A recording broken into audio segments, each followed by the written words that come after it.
Hi friends, வணக்கம். நான் உங்க சாரா பேசுறேன். நம்ம சேனலை சப்ஸ்கிரைப் பண்ணாதவங்க சப்ஸ்கிரைப் பண்ணிக்கோங்க. பக்கத்துல இருக்க பெல் சிம்பிள் அப்படியே பிரஸ் பண்ணிக்கோங்க. லைக் பண்ணுங்க, ஷேர் பண்ணுங்க. ஏன்னா நெக்ஸ்ட் வர வீடியோஸ்ல பாத்தீங்கன்னா உங்களுக்கான ஆன்சர் வந்து நான் அதுல கண்டிப்பா கொடுத்துருப்பேன்.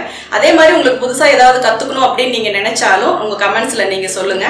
அதே மாதிரி என்னுடைய மெம்பர்ஷிப்பா எனக்கு ஜாயின் பண்ணிருக்கீங்க. அதாவது ஜாயின் அப்படின்னு ஒரு ஆப்ஷன் கொடுத்துருக்காங்க. அதுல மெம்பர்ஷிப்பா ஜாயின் பண்ண எல்லாருக்குமே நான் தேங்க் பண்ணிக்கிறேன். நீங்க இப்போ வந்து கண்டினியூஸா இந்த வீடியோ பாருங்க. புதுசாக வந்து இவங்க ஸ்டிச்சிங் கற்றுக்குறோம். அவங்களுக்காக தைச்சி போடும்போது கரெக்டாக இருக்குது, அடுத்தவங்களுக்கு செய்யும்போது அது வந்து கரெக்டாக வரல அப்படிங்கிறாங்க.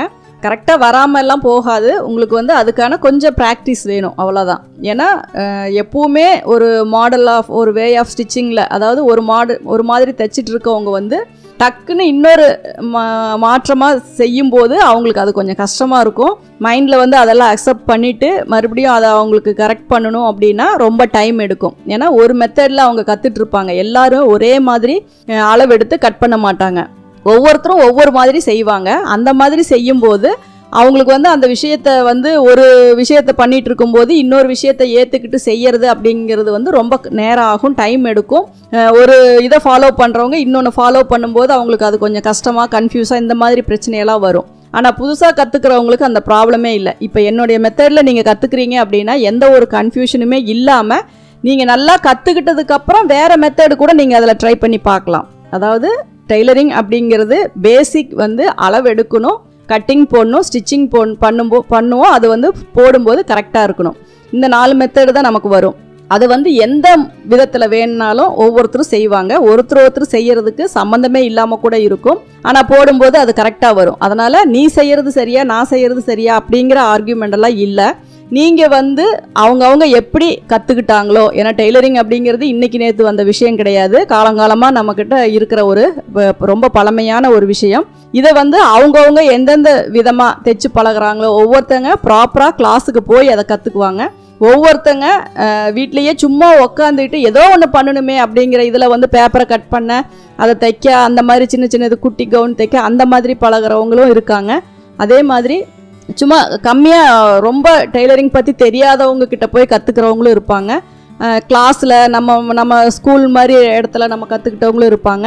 அதுவும் இல்லாமல் யாருமே சொல்லித்தர இல்லை அப்படிங்கிற பட்சத்தில் நம்மளுடைய ஒரு ப்ளவுஸை எடுத்து அதை தனித்தனியாக பிரித்து அதை வச்சு ஒரு பேப்பரை கட் பண்ணி அதுக்கப்புறம் அதை துணியில் வச்சு கட் பண்ணி அந்த மெத்தடில் தைச்சு பழகிறவங்களும் இருப்பாங்க. இப்படி வந்து ஒரு விஷயத்தை கற்றுக்கிறதுக்கு பல வழிகளை வந்து யூஸ் பண்ணியிருக்காங்க. அதனால் எல்லாருமே வந்து ஒரே மாதிரி செய்வாங்க அப்படிங்கிறது கிடையாது. ஒவ்வொரு ஸ்டைல் மாறும்போது மட்டும்தான் நம்ம ஸ்டிச்சிங்கினுடைய அந்த நாகரீகம் அப்படிங்கிறது மாறிக்கிட்டே வரும்.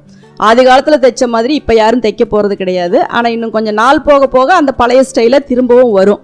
அந்த மாதிரி இருக்கும்போது புதுசாக நீங்கள் கற்றுக்குறீங்க, நீங்கள் செய்யும்போது சரியாக வரமாட்டேங்குது அப்படிங்கிற அந்த இதெல்லாமே சொல்லாதீங்க. ஒரு தடவைக்கு 2 தடவை ட்ரை பண்ணுங்கள், அளவை செக் பண்ணுங்கள், மார்க் பண்ணுங்கள். மார்க் பண்ணதை மறுபடியும் கரெக்டாக இருக்கான்னு செக் பண்ணுங்கள். கட் பண்ணுறதுக்கு முன்னாடி எல்லா அளவுமே கரெக்டாக எல்லாமே மார்க் பண்ணியிருக்கமான்னு பாருங்கள். ஒவ்வொரு விஷயத்தையும் மனசில் வச்சு கவனமாக நீங்கள் செய்ய எல்லாமே சரியாக வரும். இது வந்து ரொம்ப கஷ்டமான வேலை கிடையாது. நம்மளுக்கு ஸ்டிச்சிங் மட்டும் ஃபினிஷிங் நல்லா வந்துருச்சு அப்படின்னா ஆட்டோமேட்டிக்காக உங்களுக்கு வந்து எப்பேற்பட்ட கிளாத்தையும் எப்பேற்பட்ட துணியும் நம்மளால் தைக்க முடியும். அந்த வந்து அதே மாதிரி துணியோடைய தரத்தை பார்த்து மைண்ட் செட் பண்ணக்கூடாது. இது இப்படி ரொம்ப வளவலன்னு இருக்கு அப்படின்னு சலிச்சுக்க கூடாது. அதே மாதிரி நிறைய ஜாயிண்ட் வருது, இது எப்படி தைக்கிறது அப்படிங்கிற மாதிரி அந்த ஃபீல் வரக்கூடாது. எல்லாத்தையுமே இன்ட்ரெஸ்டாக செய்யுங்க.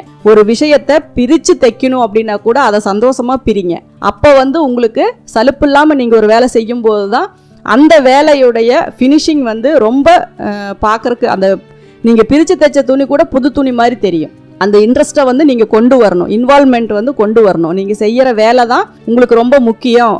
எவ்வளோ பேர் இதை ஒரு ரொம்ப பெரிய ஒரு இதாக நினச்சி செஞ்சிட்ருக்காங்க. அந்த மாதிரி நீங்கள் செய்யும்போது தான் உங்களுக்கு அந்த தொழிலில் நீங்கள் கொடுத்துருக்குற அந்த ஃபினிஷிங்கு, ஒவ்வொரு ட்ரெஸ்ஸும் நம்ம தைச்சி போடும்போது நமக்கு கிடைக்கிற அந்த சந்தோஷம், இது எல்லாமே வந்து நீங்கள் அனுபவிக்க முடியும். அதனால் நீங்கள் வந்து புதுசாக பழகிறோம், இப்போ தான் ஸ்டார்ட் பண்ணுறோம், அடுத்தவங்களுக்கு சரியாக வரல அப்படிங்கிற அந்த இதெல்லாம் விட்டுட்டு ஒரு தடவைக்கு 2 தடவை நீங்கள் ட்ரை பண்ணுங்கள். ஆட்டோமேட்டிக்காக எல்லாமே கரெக்டாக வந்துடும்.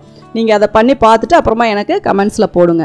நீங்கள் தொடர்ந்து இந்த சேனலை பார்த்து யூஸ் பண்ணிக்கணும் அப்படின்னா இந்த சேனலை சப்ஸ்கிரைப் பண்ணுங்கள், பெல் பட்டன் ப்ரெஸ் பண்ணுங்கள், உங்கள் ஃப்ரெண்ட்ஸ் கிட்ட ஷேர் பண்ணுங்கள். அதில் ஏதாவது உங்களுக்கு கமெண்ட்ஸ் தெரிவிக்கணும்னா கமெண்ட்ஸ் பாக்ஸில் போடுங்க. தேங்க்யூ ஃபார் வாட்சிங்.